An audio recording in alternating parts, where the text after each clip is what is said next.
¿Será que lo graban ahí? Sí. Muy bien. Entonces, para la definición de bronquiolitis vamos a tomar en cuenta dos conceptos. Uno que es un concepto anatómico y otro que es un concepto clínico. ¿Ya? El concepto anatómico sería la inflamación bronquiolar. Y el concepto clínico es el primer cuadro de sibilancia en menores de 2 años. ¿Ya? Ese es clínico, primer cuadro de sibilancia en menores de 2 años en bronquiolitis, mientras no se demuestre lo contrario. Y el anatómico es una inflamación bronquiolar. Y eso se da por el daño que hay en el epitelio producido por el virus sincitial respiratorio, que es el que produce en más del 80%. ¿Ya? Entonces, ¿qué es lo que produce? Llega el virus al epitelio bronquiolar, produce daño y ahí se va a producir inflamación y secreción.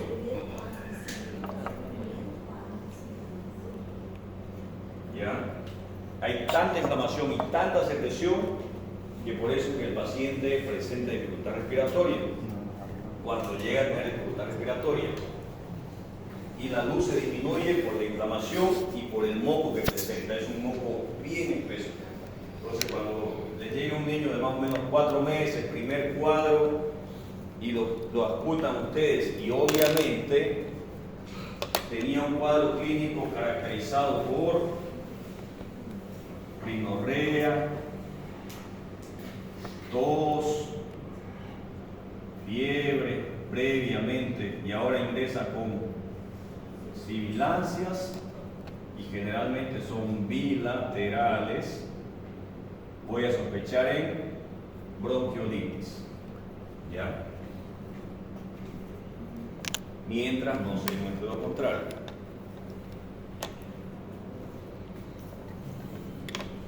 Tomar en cuenta que no es el único el virus respiratorio, ¿ya?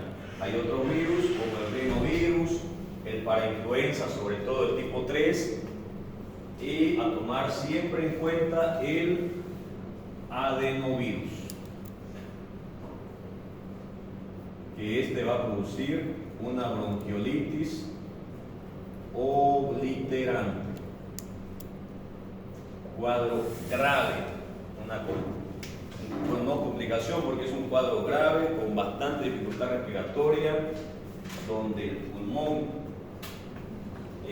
como que se colapsa completamente y el paciente va incluso a ventilación mecánica, y aquí el tratamiento se hace con pulsos de corticoides. Cuando hablo de pulsos de corticoides es como en los pacientes con alguna enfermedad autoinmune tipo Guillain-Barré, tipo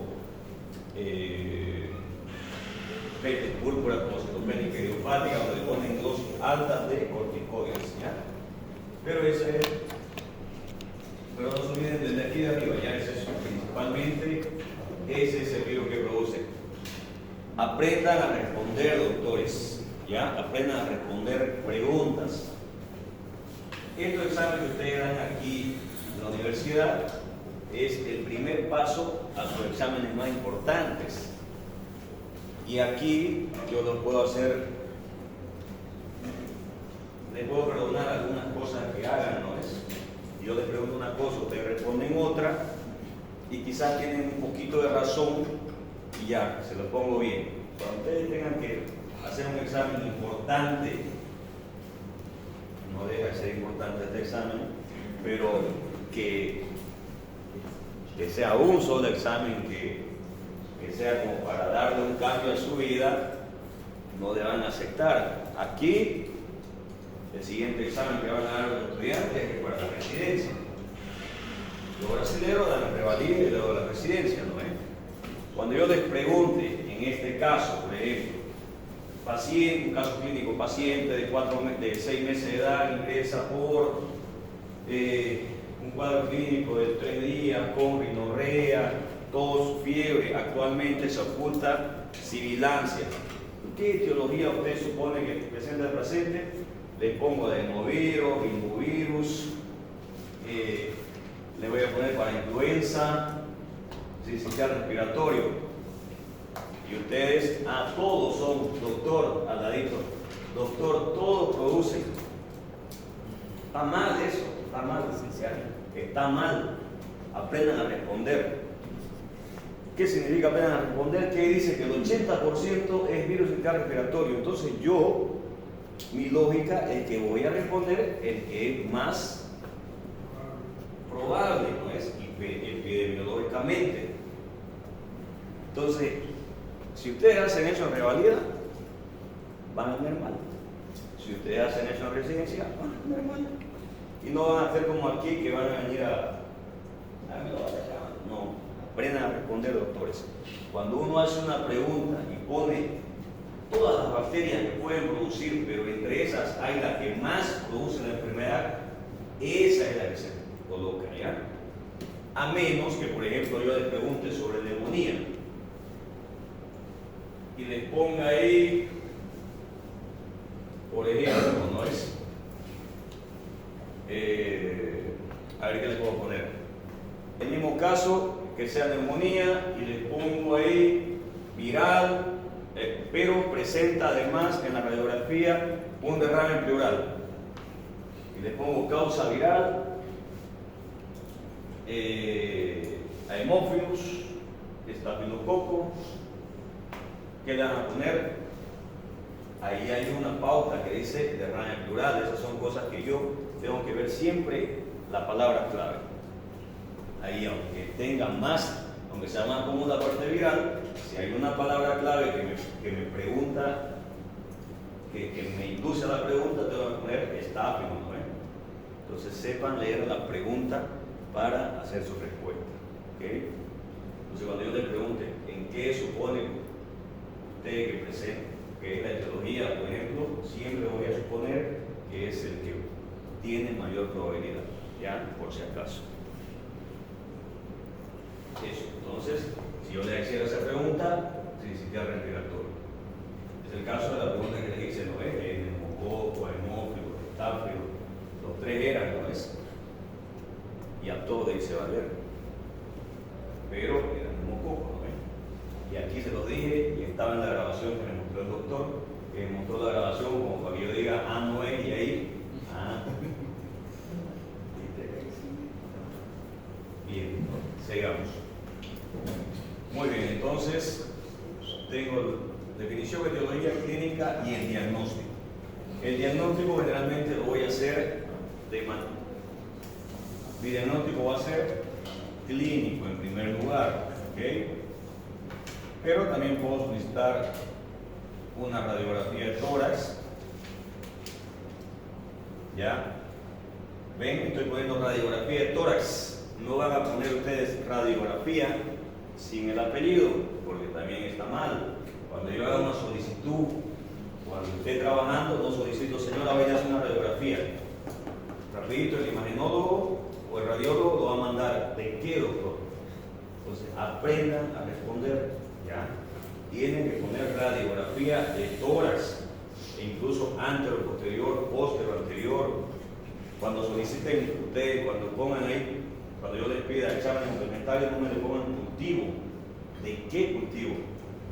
Hemocultivo, urocultivo, cultivo de secreción faríngea. Eso yo necesito respuestas claras. Porque ustedes le ponen cultivo para ver si yo, sí debe ser cultivo. No. Yo he sido estudiante, doctor, yo no es maleable, ¿no? Bien, entonces rayo X de tórax. ¿Qué voy a observar en la radiografía de tórax? Voy a observar atrapamiento aéreo, ¿ok? Entonces voy a observar atrapamiento aéreo y en caso de complicación, de que sea una bronquiolitis que se complicó, ¿qué voy a ver ahí? Atelectasia. que puede ser segmentaria o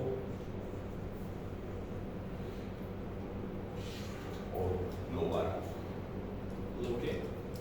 Lobar, o sea, en todo el pulmón, o total, o una neumonía, o una peritacea completa en todo el pulmón. ¿Ya? Bien. Cuando yo solicito una radiografía, doctores, por ejemplo, tenemos que aprender a hacer la radiografía, ¿ya? Cuando se solicita una radiografía, se solicita de tórax, ¿no ven? Ahí dice de tórax. Entonces la mamá paga por una radiografía de tórax, no paga por una radiografía de pulmón. Entonces yo siempre que solicite le explico, ¿no ven? Y además tengo que ver toda la parte de una radiografía. Siempre tengo que empezar por la técnica, para ver si está bien tomada o no, si es valorable o no. Porque si la técnica es mala, seguramente que el resto también va a ser malo, ¿ya? Primero yo tengo que ver si está bien alineada. Para ver si está bien alineada tengo que ver ambas clavículas, ¿ok? Que estén bien perpendiculares. ¿Okay? Miren, como esta está bien, están bien las clavículas, entonces está bien alineada. Luego que tengo que ver la penetración de la radiografía. Para eso tengo que ver los arcos, los discos vertebrales. Por lo menos tienen que verse 7 claritos. 2, 3, 4, 5, 6, 7. 8, no pasa nada, y los demás no tienen que ser nítidos, se van a ver pero no nítidos, porque cuando está demasiado penetrada se ven bien los discos vertebrales, los arcos costales, pero eso me distorsiona la parte blanda, entonces me puede hacer pensar que el paciente tiene neumonía, incluso porque voy a ver infiltrados que no existen, que son simplemente trama vascular. Por eso es que yo tengo que ver alineación, penetración, y tengo que ver si fue tomada en antero-posterior o postero-anterior. Obviamente hay muchas cosas, pero este es lo básico por lo menos, ¿ya? ¿Cómo sé si está antero-posterior o postero-anterior? Por los omóplatos, ¿ok? Si vemos aquí, estos son los omóplatos y están hacia adentro, dentro del pulmón, ¿ok? Aquí está. Aquí adentro está la línea del omóplato y en este igual está adentro. ¿Por qué sé eso? Porque cuando uno se toma la radiografía, está ya el proyector y uno se apega donde va a venir el rayo y hace esto. Y los omóplatos entran al pulmón, ¿no? Entonces, antero-posterior. Y en la radiografía se van a ver los omóplatos hacia adentro. Y cuando es postero-anterior, se hace esto. Se abraza y salen los omóplatos hacia afuera. Entonces ellos pueden saber si es antero-posterior o postero-anterior. Generalmente en niños se toma antero-posterior y en adultos postero-anterior. Muy bien, y luego voy a ver ya los órganos, ¿no? Primero voy a ver corazón y aquí voy a ver ilio. Ya esto no vendría a ser condensación, es iliovascular, entonces siempre tengo que saber para no confundirme, ¿ok? Y cuando es condensación, voy a observar más o menos como esta radiografía. ¿Ya? Así se va a observar. Esta parte blanca de aquí, eso es condensación. Y esta parte negra es porque está muy aireado, ¿ok? Demasiado aire. Esto se llama radiolúcido y radiopaco. Ya, radiolúcido va a ser lo negro y radiopaco lo blanco, el hueso y el líquido. ¿Por qué se llama eso radiolúcido? Porque la luz atraviesa el aire, y radiopaco porque la luz no atraviesa el hueso ni el líquido, por si acaso para que sepan, ¿ya? Entonces, si yo hablo de neumonía, aquí tengo condensación, es lo que voy a ver en una neumonía, ¿ya? En una bronquiolitis no tengo, pero les he mandado en el dispositivo una imagen de bronquiolitis donde se va a observar muy negro, ¿ya? ¿Y qué voy a observar? Atrapamiento aéreo. ¿Cómo se debería ver un atrapamiento aéreo? Debería verse el diafragma horizontalizado, porque lo que hace es, se llena de aire y se horizontaliza el diafragma. Se horizontalizan las costillas también. Se amplían los espacios entre costilla y costilla. y obviamente el aire o lo negro se ve más negro y desaparecen las tramas vasculares que deberían verse normal. ¿Okay? ¿Por qué? Porque está todo lleno de aire. ¿Y por qué sucede eso? Porque a la luz de los bronquiolos se ha cerrado y no puede eliminar. Y por eso es la sibilancia, porque cuando yo no puedo silbar con la boca bien abierta, ¿no ves? Tengo que cerrar un poco los labios para poder silbar. Lo mismo ocurre en los bronquiolos, se cierran y entonces el aire que entra y sale silba. Muy bien. ¿Entendieron o no? O se lo vuelvo a explicar. Ahí, no. Bien, entonces seguimos. Perfecto. Como es un cuadro viral para el tratamiento antibiótico, no. A menos que yo le haga un hisopado nasofaríngeo y me salga micoplasma. ¿Ya? Si sale que el paciente tiene micoplasma en el hisopado, obviamente es una excepción donde puede haber sí causa bacteriana, pero es muy poco porcentaje. Ahí podría dar un macrólido como ser claritromicina o acitromicina. ¿Ok? En ese caso solamente. Pero no le voy a poner así de forma empírica, solo si yo tengo un hisopado nasofaríngeo. Por si acaso aquí el diagnóstico, puedo solicitar también hisopado nasofaríngeo, ¿ya?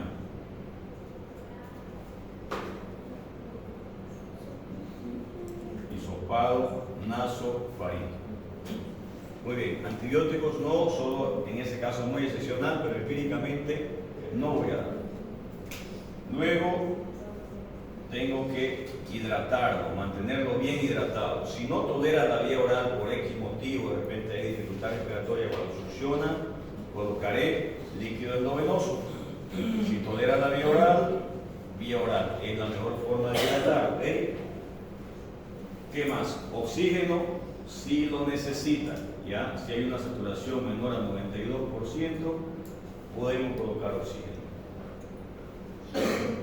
El tratamiento, nebulizaciones, ¿ya? Eso lo hacemos con sodio al 3%. ¿Cómo se prepara ese sodio al 3%?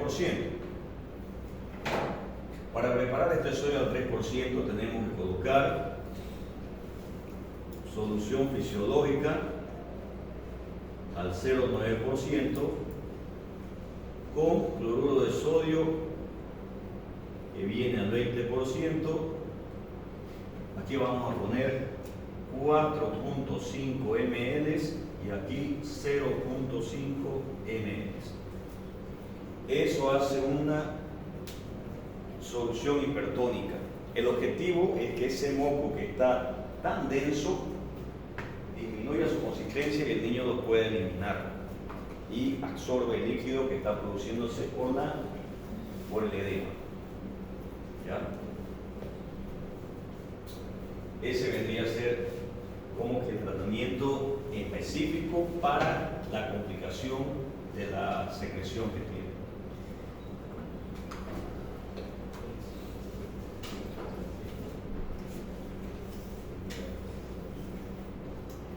Salbutamol.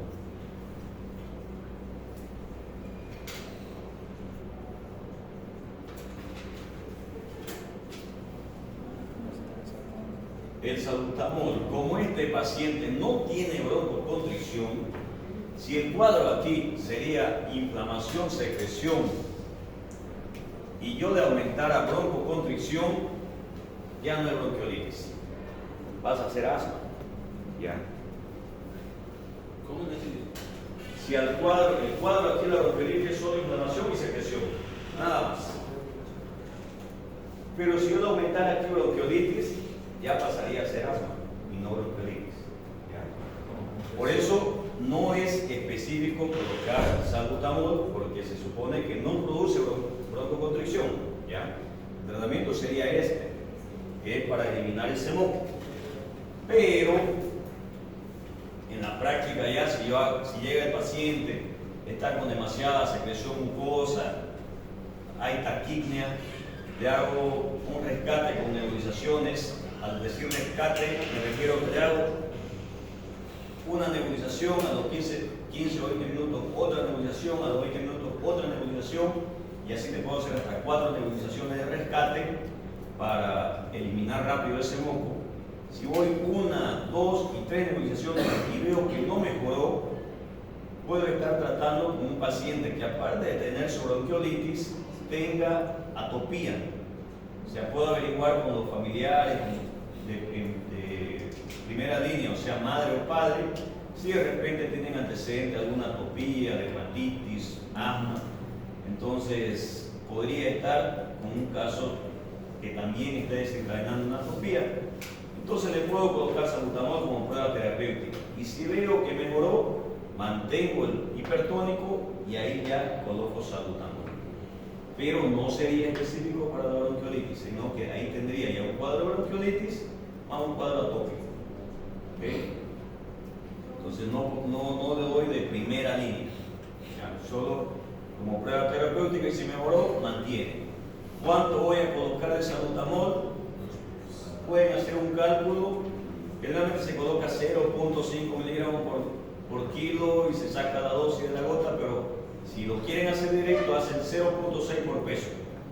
Lo que dé el resultado, esa es la cantidad de gotas de salbutamol. ¿Ya?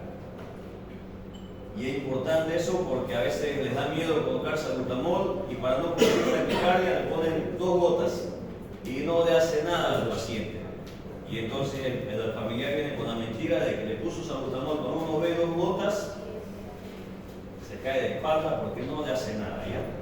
Entonces, si es un paciente, por ejemplo, que pesa 8 kilos, agarro yo 0.6 por 8, 4.8, 5 gotas de salbutamol, sin miedo. Máximo son 20 gotas de salbutamol. Si me sale por el cálculo 30, no le pongo 30, 20. ¿Ok? Eso. Muy bien, ¿qué más? Então, a diferença de uma processo asmático seja somente la infecção. Así es, porque en el asma hay edema, hay secreción mucosa y broncoconstricción. Si es de asma, después vamos a hablar. Nada de asma. Si no vamos a misturar todo. No, asma no. Yo dije neumonía, tuberculosis, asma todavía. En la otra clase. En todo caso, por ejemplo, si me dicen esta pregunta, directamente el tratamiento sería hasta lo que hasta la nebulización sería el tratamiento. El otro ya no Depende sería. de la pregunta, ¿no? Después la analiza. Ahí va a decir si tiene una atopía o no. Eso no, sería, la clave sería, por ejemplo, con familiar, el padre me indica que es asmático, ¿verdad? Entonces, no le voy a poner, no es asmático y la respuesta es salbutamol, o sea, tampoco. Ya, otra cosa que se puede utilizar es la ribavirina, que es un antiviral, eso, pero en aerosol, ya cuando el paciente está con, o sea, confirmo por hisopado que es sincitial respiratorio, puedo hacer ribavirina en aerosol. Ribavirina.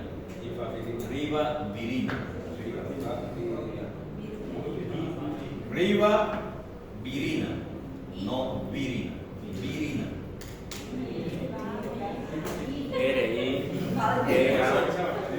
Está en la diapositiva, ahí está.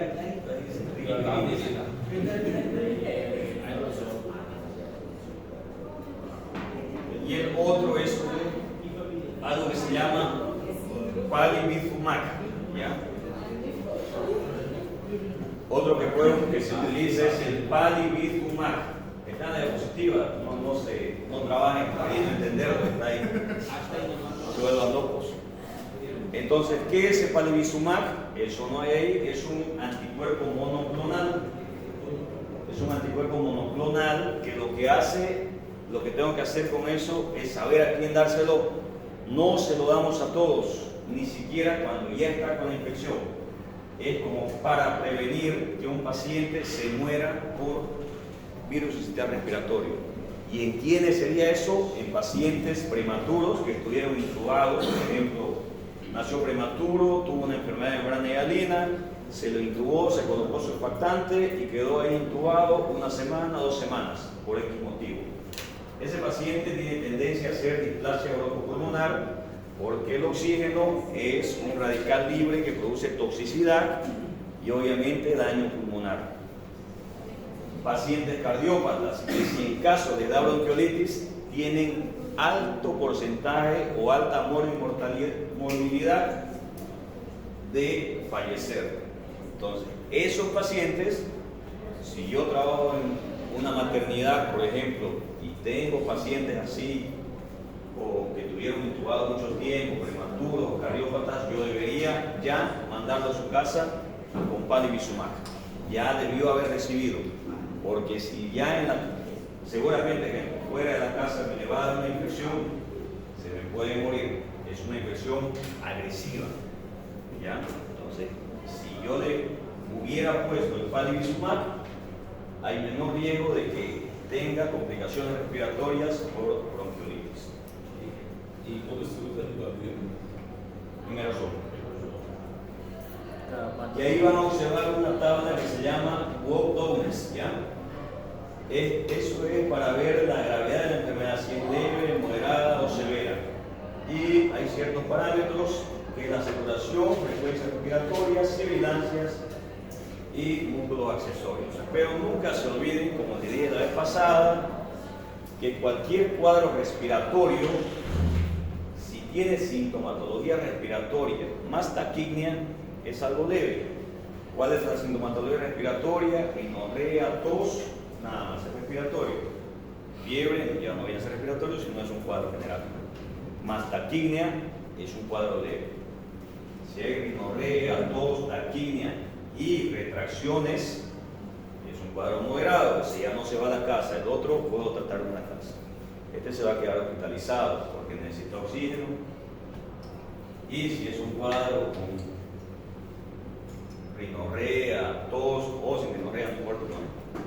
Tos, taquipnia, retracciones y alteración de estado de conciencia o cianosis, es un cuadro grave. Eso tengo que memorizármelo porque las tablas hay miles, ¿no ven? Cada tabla tiene su diferencia. Son importantes demasiado, sobre todo porque, por ejemplo, una bronquiolitis, yo de interno agarro la tabla y digo, este paciente cuando ingresó tenía 7 puntos de Walk Downess. Actualmente te lo estoy entregando a mi colega con 4 puntos. Está mejorando. Y en la evolución de mañana tiene 2 puntos por la tabla. Eso me da el parámetro de evolución y yo puedo ver cómo va obviamente la evolución de mi paciente. Por eso es importante.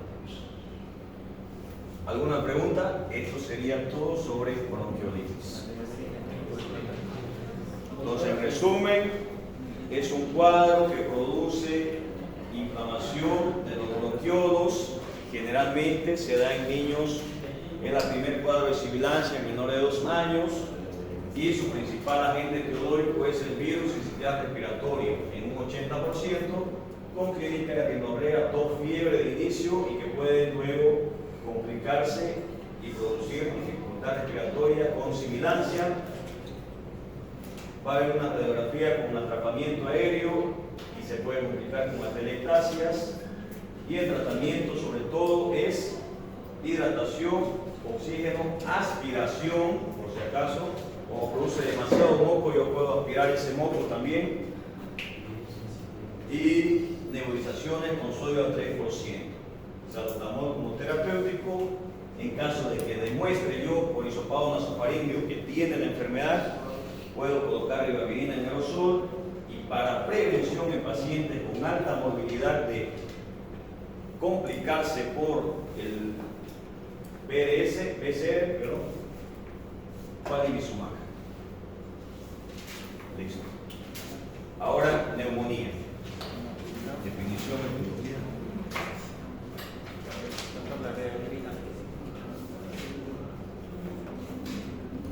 fuerte.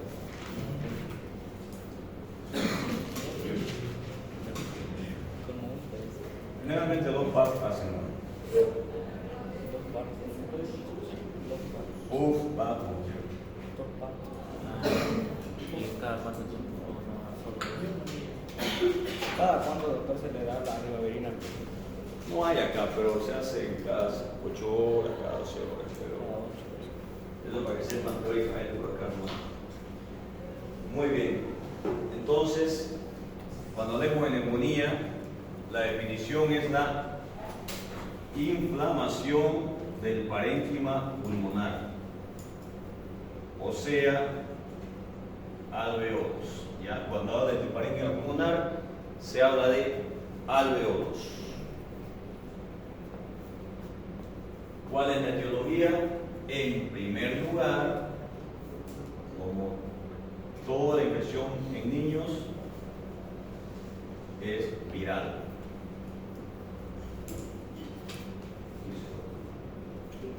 En primer lugar es viral y en segundo, obviamente, bacteriana. ¿Y cuál es la bacteria más predominante? El neumococo, también llamado estreptococo, también llamado diplococo. Estreptococo neumoniae. Ese es en primer lugar de los bacterianos.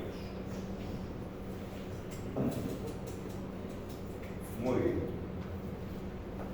En el único lugar o en el único momento donde no domina el neumococo es en los neonatos, que los neonatos generalmente tienen bacterias del canal vaginal, como ser Chlamydia trachomatis, gram negativos o estreptococo del grupo B, son los más dominantes.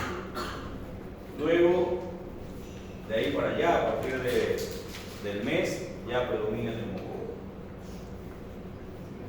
Y en menores de 5 años se le une el estáfilo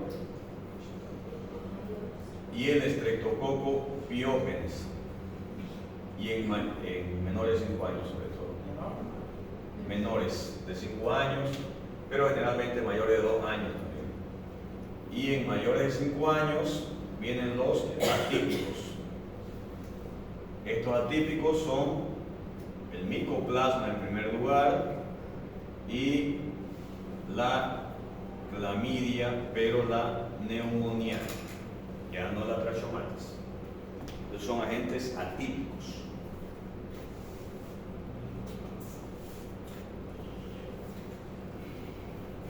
Bien, estos son muy agresivos. Lo que es el estáfilo, el Staphylococcus aureus y el Streptococcus pyogenes son muy agresivos. Generalmente tienen un alto porcentaje de producir empiema, también o piotórax, o que es el derrame pleural infeccioso, que vendría a ser un exudado. Pues saben la diferencia entre exudado y transudado. Pues, si no saben, el exudado, cuando ustedes hacen una toracocentesis, sacan líquido, envían al laboratorio y ahí va a salir, si es exudado, sale infeccioso, predominio de polimorfonucleares. Y si es un transudado, no va a salir infeccioso. ¿Cuál sería la causa? Alguna enfermedad que cambió el equilibrio. No, de Starling sería, ¿no? ¿Qué enfermedades pueden ser esa? Nefrótico, nefrítico, una insuficiencia cardíaca congestiva, entonces o aumenta la presión hidrostática o baja la presión oncótica, etc. O los pacientes cirróticos, pero no son infecciones, ¿ya? Son enfermedades propias del cuerpo que alteran la presión hidrostática y oncótica. Eso producen transudado. Las infecciones producen exudado. El estafilococo y el estreptococo son muy agresivos y tienen un alto porcentaje de producir derrame pleural, produciendo exudado, también llamado empiema o piotórax. ¿Okay? ¿Qué más? El neumococo también produce diarrea ventricular, por si acaso, también produce.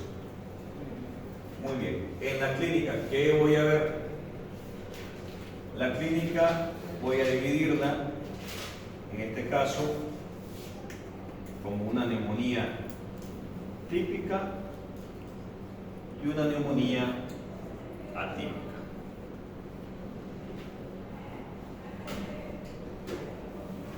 ¿Ok? Entonces, la neumonía típica generalmente va a ser producida por el estreptococo y la atípica va a ser producida por micoplasma o clamidia, por eso digo atípicos, ¿ya? Y esto se va a dar, como le dije, en mayores de 5 años. No es exclusivo, ya saben, medicina no es 2 más 2 más 4, ¿ya? Ni lo que es sí es sí, ni lo que es no es no. ¿Puede darse en pacientes de 1 año? Sí, pero es muy poco probable, pero puede. Más probable que se dé en pacientes mayores de 5 años. Muy bien, ¿cuáles son las características? Aquí va a haber tos, que va a ser productiva, va a haber fiebre muy elevada, generalmente, ya estamos hablando de bacterianos por si acaso. Entonces, tos, fiebre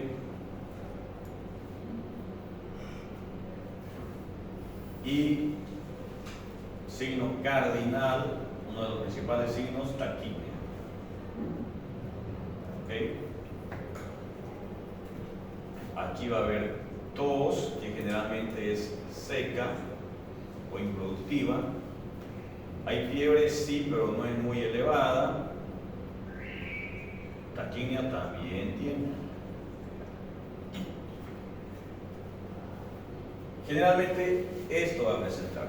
A la ocultación, aquí van a ver crépitos.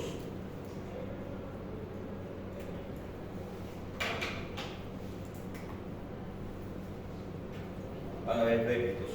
Los crépitos, si yo oculto crépitos, es neumonía. No se pierdan. Se ocultan crépitos, ese paciente tiene neumonía. Ahora, también tengo que saber los criterios de la OMS. Y ahorita vamos a ir analizándolos, ¿ok?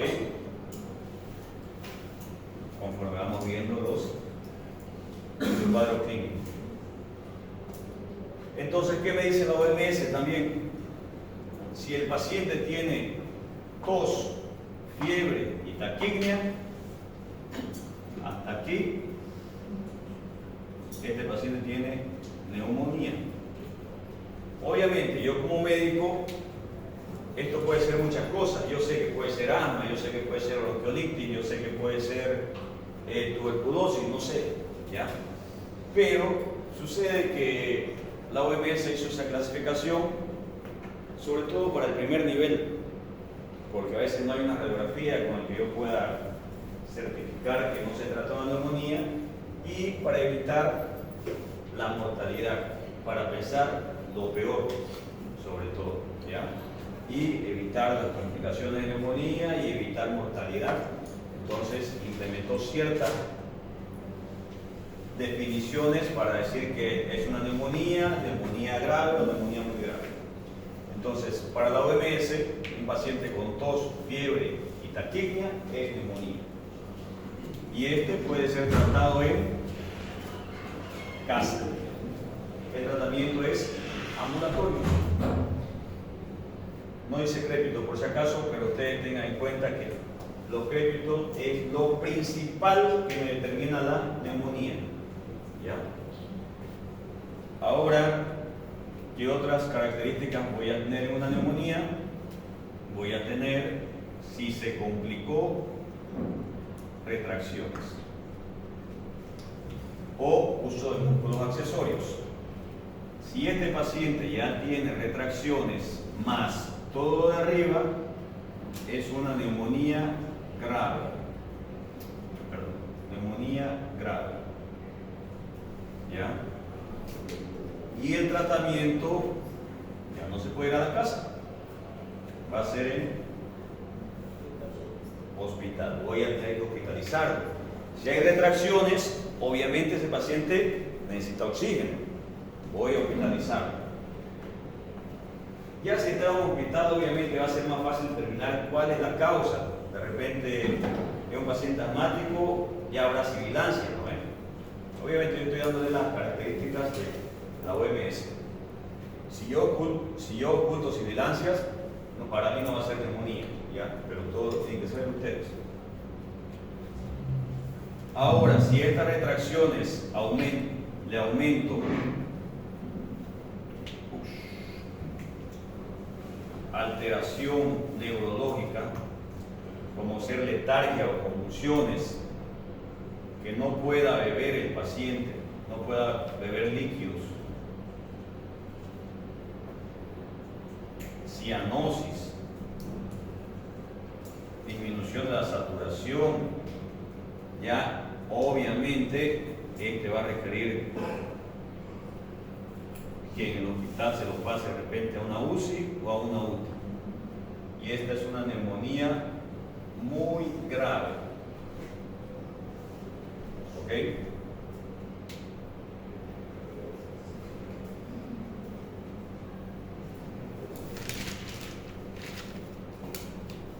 Pero muy bien, esto toma en cuenta neumonía grave, neumonía muy grave. Hospitalización, y esto lo puedo tratar en casa. ¿Qué me determina la certeza como médico y saliendo del criterio de la OMS que es neumonía? Los crépitos. Ahí voy a decir es neumonía. Pero a veces los niños no son muy claros, no se escuchan mucho los crépitos, entonces por eso directamente por la clínica se pueden determinar. ¿Ya? A veces escuchan más sus crépitos. Cuando no tengo la experiencia, el niño llora y no se lo puede ocultar, entonces sí pueden usar la parte de las características clínicas. Ahora, se ocultan crépitos para descontar, no hay que dudar de ella. Muy bien.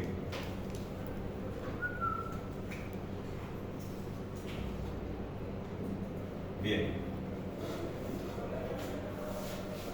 Ahora, ¿cuál era la diferencia entonces? Tos productiva, tos seca, fiebre elevada, no hay demasiada fiebre. Y aquí sobre todo va a haber sibilancias o subcrépitos o roncos. Crépitos bien finos o roncos. No hay crépitos bien que se oculten claramente como en la neumonía típica. ¿Okay? Este paciente puede tener sibilancia más que todos. Y algo muy importante, ya cuando ya voy haciendo el diagnóstico, para el diagnóstico siempre la clínica obviamente, pero también voy a solicitar rayos X de tórax, donde yo voy a observar condensación. En este lado se va a observar condensación, que es la imagen que les mostré, ¿no ven la radiografía?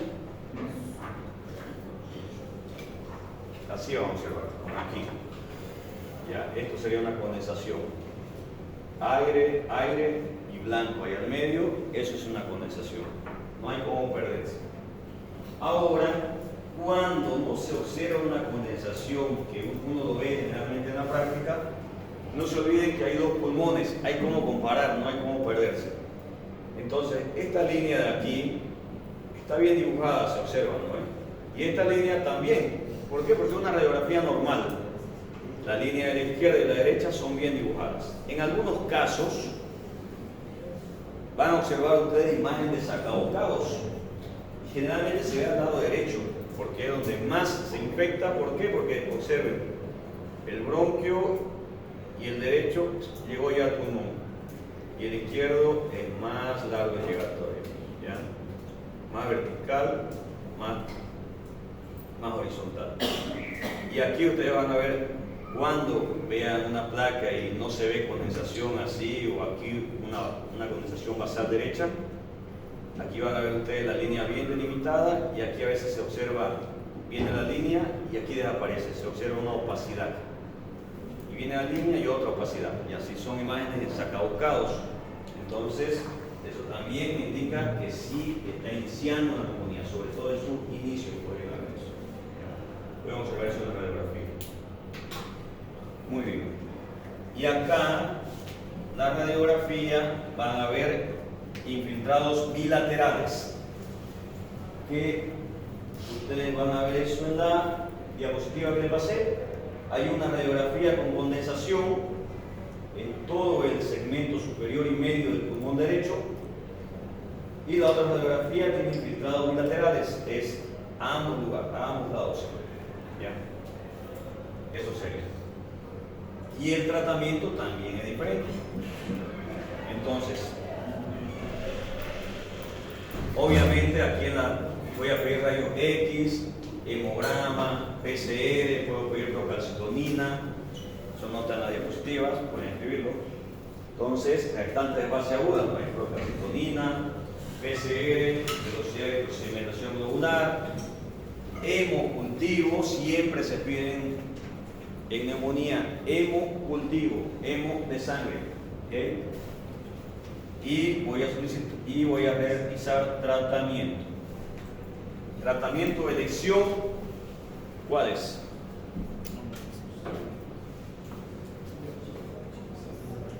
Amoxicilina es el tratamiento de elección. La amoxicilina, igual que en la faringitis, en la neumonía también es. En la faringitis era 60, aquí es a 90 miligramos por kilogramo día, cada 8 horas por 7 a 10 días. En caso de ser alérgico a la amoxicilina, damos macrólidos. ¿Ya? Pero aquí en la atípica, el de elección son macrólidos. ¿Ya? Entonces, de elección en atípicos, macrólidos. De elección en típicos, amoxicilina. Y tratamiento en paciente hospitalizado de primera línea va a ser la penicilina y luego ceftriaxona, la penicilina sólida. ¿Cuánto es la amoxicilina que yo puse? ¿Cuánto es la? 90 miligramos por kilogramo día, cada 8 horas por 7 a 10 días. La penicilina. Pueden dar acitromicina o claritromicina. Generalmente no dan mucho de eritromicina, pero existe. ¿Ya? Doctor, hospitalización con penicilina y Pues cuando se hospitaliza, primera línea es penicilina sódica, sobre todo si es criptococo o neumonía de la comunidad sería, no es por el criptococo, se usa penicilina sódica. Pero si el paciente, por ejemplo, ya viene usando amoxicilina, viene aquí al consultorio y nada, mi niño ya tomó ambulatorio, ¿cuántos días? Ha tomado como 3, 4 días que tomó amoxicilina. Crédito, radiografía, condensación, internación. No voy a dar penicilina porque es la misma familia. Roto a ceftriaxona, aumento, pues, porque ya tomó amoxicilina. De 50 a 100 miligramos por kilogramo peso día cada 12 horas. Ceftriaxona. Eso se ya tomó la amoxicilina. Si ya tomó amoxicilina y el paciente si ya tomó amoxicilina y el paciente no tiene criterios de internación, puedo dar amoxicilina clavulánico o un macrólido. Ya cambio, no voy a continuar, ya va 3 días y no ha mejorado, puedo roto el tratamiento a amoxicilina clavulánico o un macrólido. Si el paciente tomó amoxicilina y actualmente tiene ya criterios de internación, no le voy a dar penicilina, porque es de la misma familia. Voy a subir a una ceftriaxona, a una cefalosporina.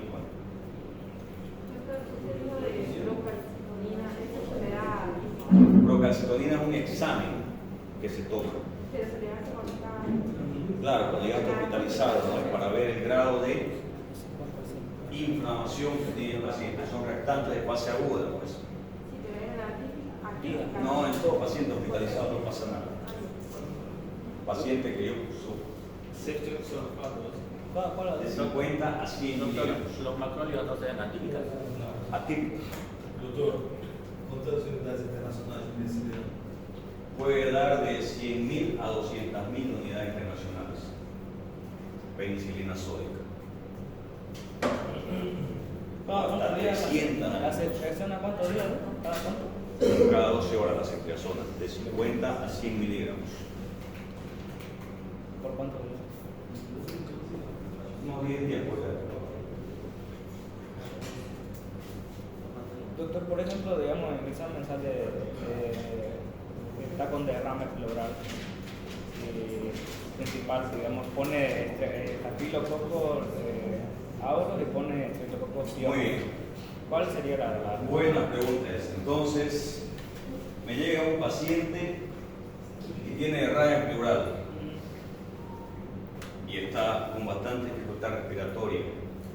Empíricamente, ¿qué bacteria sospecho? Yo creo que este paciente tiene una bacteria, que es esta bacteria, y por eso le voy a dar este antibiótico. Y si yo sospecho que es estafilococo, le puedo dar ceftriaxona y le puedo aumentar vancomicina o clindamicina. Si yo sospecho que eso es de estreptococo, con ceftriaxona me basta o con penicilina. ¿Por qué? Te digo que va a cerrar con neumonía, con derrame, casi seguro que no lo cojamos. Ya. Y le dije que también el neumococo produce derrame. También, digamos. Ya. Entonces, yo tengo 100 pacientes. De esos 100, los 100 tienen neumonía.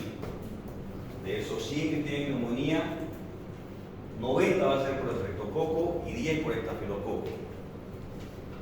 ¿Quién ustedes cree que es el que produce más derrame? Ya, el estreptococo es el que produce más derrame por la cantidad de neumonías que produce. Entonces yo cuando recibo a un paciente, lo primero que voy a sospechar es estreptococo neumonía. Pero en caso de ser estáfilo, es más agresivo y el estáfilo tiene más probabilidad de producir derrame. ¿Me entienden? Entonces sería la respuesta estáfilo, si es que hay derrame. No tengo laboratorio, yo no tengo hemocultivo. Si yo solicito un hemocultivo y en ese hemocultivo me sale estáfilo, yo voy a sospechar que ese paciente tiene alta probabilidad de producir derrame. Pero si ese paciente me llegó y yo no tengo ningún laboratorio y me llega con derrame, yo voy a sospechar que es estreptococo por el alto porcentaje de infección por estreptococo. Hasta que no Porque el estreptococo también produce derrame. hasta que no me dé el cultivo, entonces sería... Ahora, si este paciente me llega con varicela infectada, con una osteomielitis, con una artritis séptica, ¿de quién voy a sospechar? Estafilococo, ¿no ves? Porque tiene una infección de piel o articulación o hueso que es típica del estafilococo. Si tiene una infección y tiene un derrame pleural, voy a sospechar estáfilo por el foco de entrada. Pero siempre, todo paciente que me llega con derrame, yo pienso en estreptococo, porque es el que produce más neumonía, el que hay más en la comunidad. Es muy raro que en la comunidad haya estáfilo, que son infecciones generalmente intrahospitalarias o de piel. ¿Okay? No hay cómo perderse, tienen que ver las preguntas, ¿no? Ya, si yo, por ejemplo, preguntara, me ingresa un paciente y actualmente presenta lesiones pustulosas en piel, es estáfilo, ¿no? Estafilococo. Entonces, con dificultad respiratoria, derrame pleural, al examen físico presenta lesiones pustulosas en piel. Si no les doy yo el antecedente de que presenta lesiones en piel, etcétera, pues te van a sospechar que es un estreptococo. Y en la vida real también no pueden ustedes estar solo aprendiendo para el examen. El examen es algo que va a pasar. Su vida es tienen que aprender medicina. El estreptococo pyogenes es algo característico de ese. Algo característico del estreptococo pyogenes, ¿cuál sería? No hay generalmente el estereoscopio es algo característico, es que el paciente tiene antecedentes de una faringitis o lesiones en piel, porque el piógene es el que, bueno, de la faringitis, ¿no? Si viene con ese antecedente, ya puedo sospechar.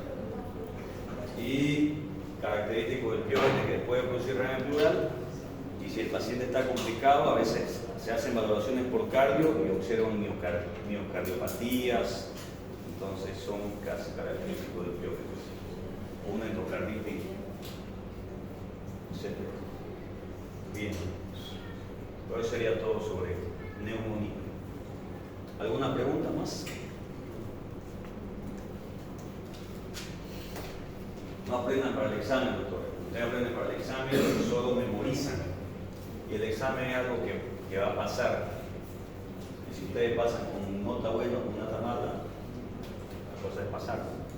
Pero aprendan para aprender, para tratar pacientes, para salvar vidas. Muy bien. Ahora vamos, el último, tuberculosis. ¿Ya?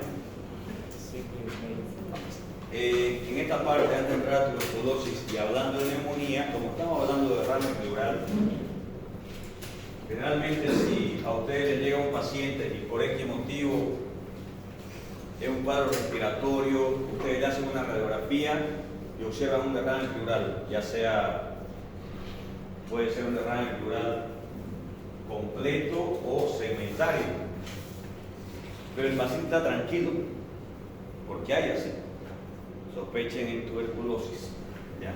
Paciente con derrame pleural y que no presenta demasiada sintomatología respiratoria, está tranquilo con su derrame aquí, se sospecha tuberculosis, no da demasiada alteración respiratoria el derrame por tuberculosis, por si acaso. Bueno, vamos con tuberculosis. Entonces la etiología es el bacilo de Koch, que es Mycobacterium tuberculosis. La definición, ya lo colocamos.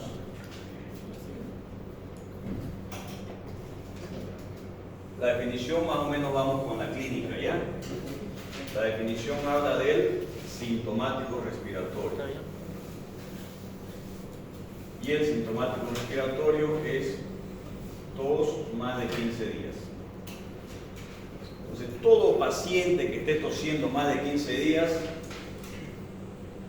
tengo que averiguar tuberculosis.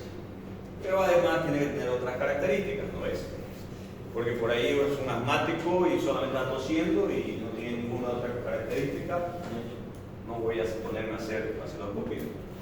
Entonces va a tener fiebre, a veces no es muy elevada, pérdida de peso, disminución de apetito, ¿qué más? Diaforesis, sobre todo nocturna.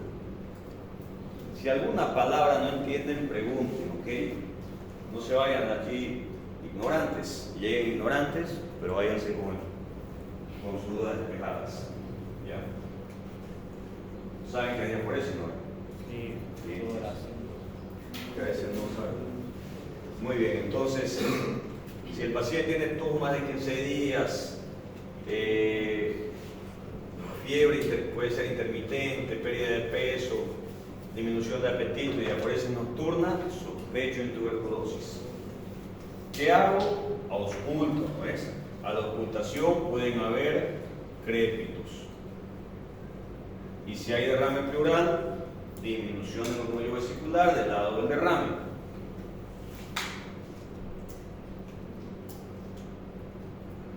Y eso va junto con el cuadro clínico. Entonces, ya hablamos del cuadro clínico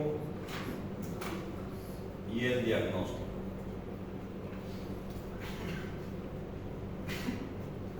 Muy bien, el diagnóstico lo hago con esa tabla que tienen ahí, que son los criterios de Toledo. ¿Ya? Los criterios de Toledo, entonces me dicen vaciloscopía positiva me da 7 puntos. El granuloma específico, que es el histológico, 4 puntos. Es el anatomopatológico, eso ya, un estudio tipo biopsia, digamos, si quiere. El PPD mayor a 10 milímetros, cuando le hacen la colocación de la vacunita, 3 puntos. Antecedentes epidemiológicos, entonces de la casa, de la comunidad, ¿qué me dice? 2 puntos. Radiología subjetiva, 2 puntos. ¿Cómo es una radiología subjetiva? Puede haber cavernas. Ahí tienen en la última diapositiva tienen una imagen de una caverna de tuberculosis que es similar a un acceso también. Entonces siempre hay que descartar eso. Puede haber una TV miliar, que es la diapositiva, la radiografía que tiene múltiples puntitos. Ya TV miliar es una tuberculosis hematógena o diseminada, ya es una complicación. O generalmente en los niños lo que se da es ganglionaria, una radiografía, y esa radiografía que está con su flechita, ¿ya? Entonces hay adenopatías en esa parte. Y el cuadro clínico subjetivo también 2 puntos. Que lo que dice menos de 2 puntos no es tuberculosis, 3 a 4 puntos diagnóstico posible y amerita más estudios, 5 a 6 puntos diagnóstico factible y amerita iniciar tratamiento, y más de 7 puntos diagnóstico certeza y inicio de tratamiento. Ok, eso es más o menos clínico, pero también tiene otras, bueno, prácticamente tiene todo, ¿no? Porque hace estudios de la citoscopía, hace histología y hace radiografía. Y lo que actualmente se hace es el GeneXpert y el MOS, que son estudios moleculares. Eso me gusta aquí, chicos. GeneXpert realiza, ¿ya? GeneXpert es un estudio molecular donde se aspira, se hace un aspirado gástrico en el paciente pediátrico. ¿Por qué se hace aspirado gástrico? Porque generalmente en los niños, para que salga la vaciloscopía positiva, tendría que tener una caverna, esa caverna romperse, salir los bacilos y eliminar. Lo cual no sucede en niños, es muy poco probable. Por eso es que generalmente la vaciloscopía sale negativa.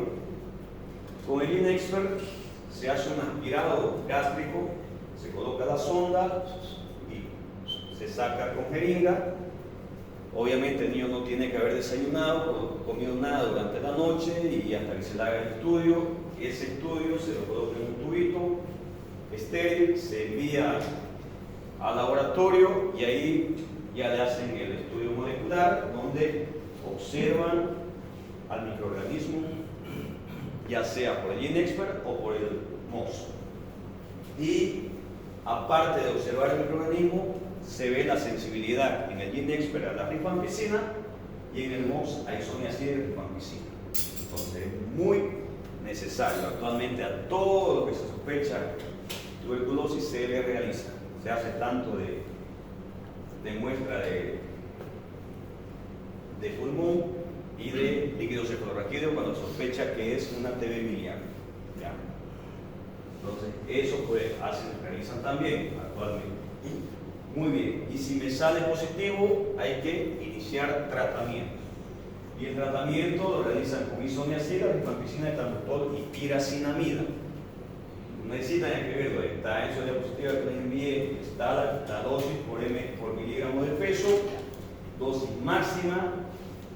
Lo que no está es que en la primera fase son 2 meses y en la segunda fase 4 meses. Ya, eso sí, no está ahí. Y la segunda fase la hacen con isoniazida y rifampicina. El etamutol contraindicado en niños menores de 7 años porque produce neuritis óptica. O que que amerita? ¿Amerita? ¿Dónde dice? Aí na apontagem dos critérios, lá no final. Diagnóstico possível e amerita. Amerita. Que tiene que iniciar tratamiento. Necesita, precisa iniciar tratamiento. Sería amerita. Y donde dice TB latente, significa que es un paciente que tiene la tuberculosis pero no tiene la enfermedad. ¿Me entienden? Bueno, es como que yo tengo COVID pero no tengo la enfermedad. Yo soy un portador pero no enfermo. El mismo generalmente en los niños o adultos, cuando si yo vivo en mi casa, tengo 2 hijos, mi esposa, y a mí me detectan tuberculosis, confirmadísimo por vaciloscopía, inicio de tratamiento, se supone que ellos tienen una TB latente, pero no tienen la enfermedad. Entonces no van a iniciar los 4 antituberculosos, solo inician isoniazida. ¿Por cuándo te gustaste primeramente? 2 meses, no me equivoco.